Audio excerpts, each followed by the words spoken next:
चलो बच्चों स्टार्ट करते हैं अपने फाइनेंशियल मैनेजमेंट के लेसन नंबर 1 के साथ, और जिसका नाम क्या है, फाइनेंशियल मैनेजमेंट। तो भाई ये वाला लेसन जो है ना सबसे इंपॉर्टेंट लेसन है। इसमें आपको पता चलेगा कि सर एक्चुअली जो मैं आपको बता रहा था ना कि फाइनेंशियल मैनेजमेंट की क्या इंपॉर्टेंस है, वो आप यहाँ पे सीखने की कोशिश करोगे। और मेरे को यहाँ पे वो बच्चा नहीं चाहिए जो सिर्फ वीडियो की साइज को देख के सिर्फ जज करता है कि सर वीडियो है बड़ी है कि छोटी है। बेटा डिटेल में मैं आपको फाइनेंशियल मैनेजमेंट पढ़ाना चाहता हूँ। जो भी बच्चा इस वीडियो को देख रहा है ना उसको एकदम डिटेल में समझ में आ जाएगा कि सर ये सब्जेक्ट आखिर पढ़ना क्यों जरूरी है, क्यों पढ़ना है अपने को ये सब्जेक्ट, और ये सब्जेक्ट हमारी कहां पर आगे हेल्प करेगा। तो आ जाओ फटाफट से फाइनेंशियल मैनेजमेंट के साथ स्टार्ट करते हैं। बच्चों देखो एक एक लाइन मैं आप लोगों को पढ़ाने वाला हूं, जो इंपॉर्टेंट लाइन मुझे जो लगती है वो मैं आपको समझाने वाला हूं। आप लोगों का स्टडी मटेरियल को ओपन कर सकते हो और मेरे साथ साथ मार्किंग कर सकते हो। बहुत आराम से पढ़ेंगे थ्योरी को। देखो स्टार्टिंग जो होता है ना, बेस, एक घर जब बनता है उसका बेस जो होता है वो सबसे स्ट्रांग होना चाहिए। तो आप लोगों का अगर बेस सबसे स्ट्रांग होगा ना तो आगे के चैप्टर समझ में आएंगे। और जैसे मैंने बोला था यहाँ पे सीक्वेंस मेंटेन करनी जरूरी है, तो सीक्वेंस को मेंटेन एकदम हम लोग करके चलेंगे, ठीक है।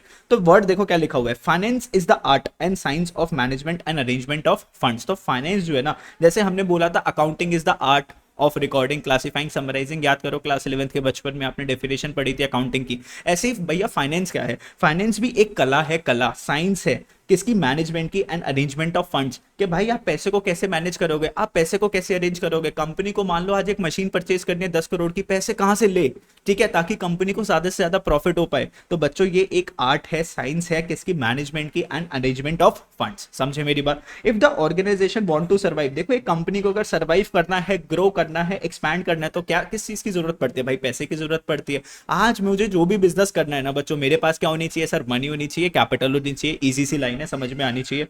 Finance is one of the basic foundations of all kinds of economic activities. क्या होती है इकोनॉमिक एक्टिविटीज, जिसको आप लोग करते हो प्रॉफिट कमाने के लिए, है ना। बिजनेसमैन जो भी बिजनेस करता है क्यों करता है, because to earn the profit, उसको क्या बोलते हैं, इकोनॉमिक एक्टिविटीज। तो बेटा बेसिक फाउंडेशन क्या है, अगर आपको कोई भी बिजनेस कर रहा है सबसे बेसिक क्या है कि आपके पास कैपिटल होनी चाहिए, ठीक है। It has been rightly said that business needs finance to generate more funds. Business को पैसे चाहिए ताकि वो और पैसे कमा पाए ना। देखो बिजनेस में आप जो पैसे जो लगाते हो, ऑब्वियसली पैसे से क्या बनता है बच्चों, पैसे बनते हैं। आपने बैंक में पैसे रख रखे हैं तो उससे आपके पास इंटरेस्ट आता है, तो पड़े हुए पैसे से और आपको इंटरेस्ट पे इंटरेस्ट मिलता जाता है। However it is also true that money produces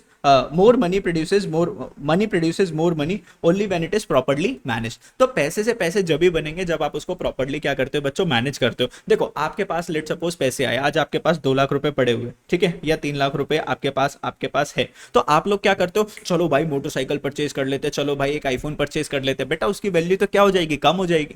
तो अगर आप इस 2 लाख रुपए को अगर स्टॉक मार्केट में इन्वेस्ट कर दो, किसी बढ़िया कंपनी का अगर शेयर परचेज कर लो, कि 2 लाख के 4 लाख भी हो सकते हैं 2-3 साल के अंदर, हो सकते नहीं हो सकते। इसको क्या बोलते हैं बच्चों, this is known as financial management, ठीक है। जब मैं आपकी एज का था ना तब मैं भी ये सोचता था यार पैसे आ जाएंगे ना, ऐसी बड़ी गाड़ी खरीद लेंगे, ऐसा महंगी महंगी मोटरसाइकिल्स वगैरह खरीद लेंगे। अब मेरा पर्सपेक्टिव चेंज हो चुका है कि भाई पैसे को बचा के रखो ना, पैसे से क्या आता है बच्चों, पैसे आते हैं, ठीक है। It is also true that money produces more money only when it is properly manage. पैसे से पैसा जब भी बनेगा जब अच्छे से मैनेज करोगे। तो अगर आपकी पढ़ाई पे पैसे लगाने अगर जरूरी लगते हैं तो लगाओ बच्चों। हम जैसे आपके जो यहाँ पर है ना माइंड पे जितने पैसे लगाओगे, जितनी आप लोग क्लासेस खरीदोगे, जितना इतना इसको आप बुक्स वगैरह परचेज करोगे, तो जब आपके पास नॉलेज इंक्रीज हो जाएगी तो नॉलेज से क्या कर सकते हो बच्चों, पैसे भी कमा सकते हो। Hence efficient management of every business enterprise is closely linked with efficient management of its finance. Efficient management of every business, एक अच्छा बिजनेस जब भी चल सकता है with efficient management of its finance, जब उसके पैसे को अच्छे से मैनेज करा जा रहा है। बात समझ रहे हो नहीं समझ रहे हो। एक बिजनेस कब ग्रो कर सकता है, जब उसके पैसे को आप लोग अच्छे से मैनेज करो। मान लो बिजनेस में प्रॉफिट आया, तो प्रॉफिट में ऐसा नहीं है कि आप लोग फॉरेन कंट्री में घूमने के लिए चले गए, नहीं, कंपनी में और भी मशीन्स परचेज कर लो ताकि और आपकी प्रोडक्शन बढ़ पाए, आपके नंबर ऑफ कस्टमर्स बढ़ पाए। प्रोडक्शन कैपेसिटी बढ़ेगी तो ज्यादा सामान बिकेगा, ज्यादा सामान बिकेगा तो ज्यादा प्रॉफिट आएगा, ठीक है। Almost all business activities directly और indirectly involve the acquisition and usages of fund. हर एक बिजनेस के अंदर आप पैसे की जरूरत पड़ती है। एक्विजिशन ऑफ फाइनेंस मतलब पैसे चाहिए होते हैं और उन पैसे को हम लोग यूज करते हैं। तो पैसे कहां से लेकर आओ, अब तुम सोचो ना, देखो एक एग्जांपल दो। मान लो एक बैंक है, बैंक ए, और एक है बैंक बी। अब बैंक ए से आपको लोन मिल रहा है 10% पर, बैंक बी से आपको लोन मिल रहा है 15% पे। बताओ कौन से बैंक से लोन लोगे, बैंक ए से लोन लोगे, बैंक बी से लोन लोगे। ऑब्वियसली बेटा बैंक ए से ही तो लोन लोगे ना, बिकॉज इसमें रेट ऑफ इंटरेस्ट आपको कम पे करना पड़ेगा, ठीक है।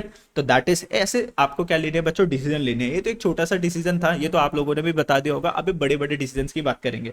Similarly buying a new machine और replacing an old machine for the purpose of increasing productivity. बेटा नई मशीन को खरीदना या पुरानी मशीन को रिप्लेस कर देना इंक्रीज करता है production capacity, effects the flow of funds. तो प्रोडक्शन कैपेसिटी को इंपैक्ट करता है ना। नई मशीन लेकर आए, अब नई मशीन थोड़ी सी फास्ट प्रोडक्शन करेगी, ज्यादा सामान बनेगा तो ज्यादा सामान बिकेगा और ज्यादा ज्यादा क्या आएगा बच्चों, प्रॉफिट आएगा। तो आपको ये सारे क्या लेने हैं, डिसीजन लेने हैं कि पुरानी मशीन को चलाता रहूं, कि पुरानी मशीन को रिपेयर करवा दूं, कि नई मशीन परचेज कर लूं, क्या आपको ज्यादा बेनिफिट देगा। इसको बोलते हैं एफिशिएंट यूजेज ऑफ फंड्स। क्या बोलते हैं, एफिशिएंट मैनेजमेंट ऑफ फाइनेंस या एफिशिएंट यूजेज ऑफ फंड्स। चलो, तो इतनी सी बात समझ में आए। बेसिकली मैं आपको जो है ना समझाने वाला हूं कि सर ये फाइनेंशियल मैनेजमेंट की जरूरत क्यों है, क्यों पढ़ना है ये वाला सब्जेक्ट, ठीक है। अब देखो, the term financial management can be defined as management of flow of funds in a firm and it deals with the financial decision making of the firm.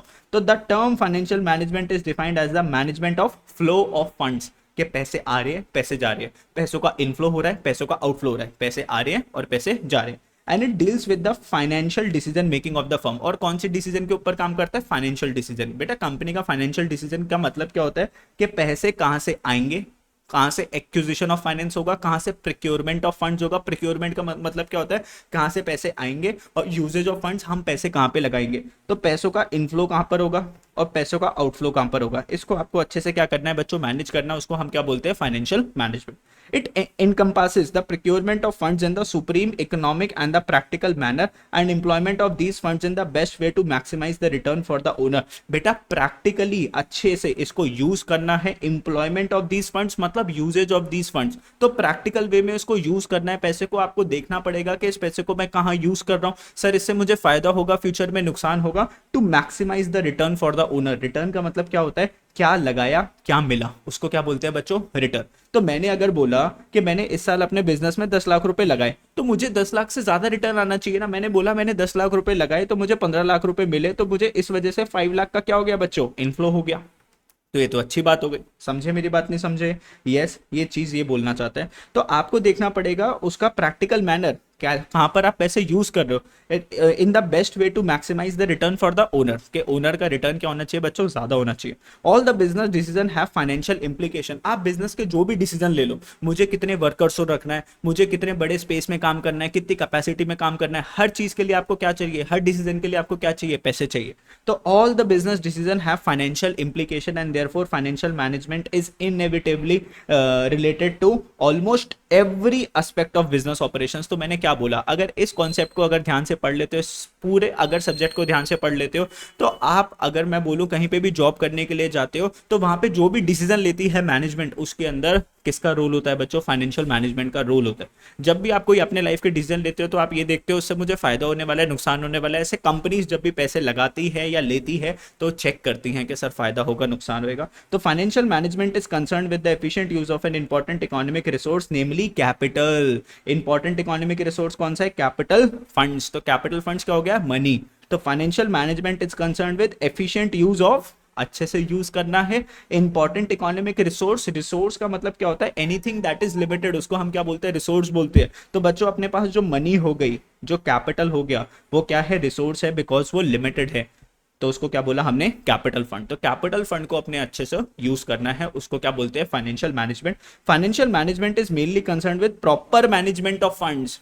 अच्छे से पैसे को मैनेज करना है, तो it is concern with proper management of funds. तो यहां से आपका जो है क्या आंसर बन जाता है किसका, कि define financial management. Financial management होता क्या है। तो जो चीज मैंने इंपॉर्टेंट आपको लाइंस अंडरलाइन करी है, इसको 2-3 बार आपको क्या करना है, रीड करना है, ऐसे रट्टा नहीं मारना। अगर जो मैंने बोला वो अगर आपको समझ में आ गया, तो आप इसको अपनी लैंग्वेज में लिख सकते हो, कोई दिक्कत नहीं है। लेकिन थोड़े थोड़े वर्ड्स को आपको याद करना पड़ेगा, जैसे efficient usage of funds, procurement of funds, के पैसे आ रहे हैं, एक्विजिशन ऑफ फंड्स। तो ऐसे वर्ड्स अगर आप यूज करते हो ना, तो आगे चल के आप इसको जॉब में भी यूज करते हो, तो आपको चांसेस ज्यादा हो जाते हैं कि आपको थोड़ा अच्छा सा पैकेज मिल सकता है, ठीक है।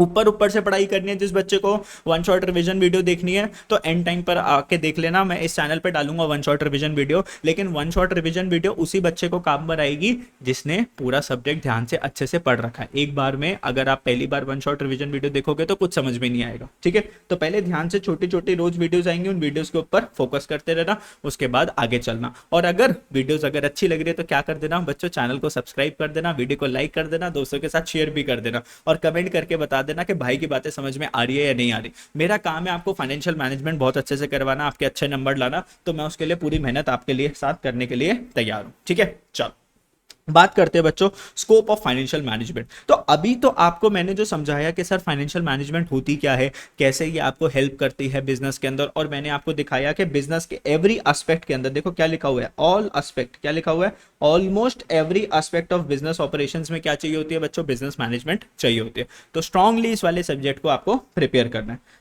ठीक है। चलो तो स्कोप ऑफ फाइनेंशियल मैनेजमेंट की बात करते हैं बेटा, next part of the video बनाते हैं जिसके अंदर हम पढ़ेंगे कि स्कोप ऑफ फाइनेंशियल मैनेजमेंट होता क्या। इस वाली वीडियो को मैं यहाँ पे खत्म करता हूँ। मैंने बस इस वाली वीडियो में आपको ये समझाया कि ये सब्जेक्ट आपके लिए पढ़ना क्यों जरूरी है, व्हाई दिस इज रेलिवेंट, और वन शॉट रिवीजन वीडियोस के ऊपर डिपेंडेंट मत रहना, ध्यान से इसको पूरा करने की कोशिश करना। ओके बच्चों, बाय बाय।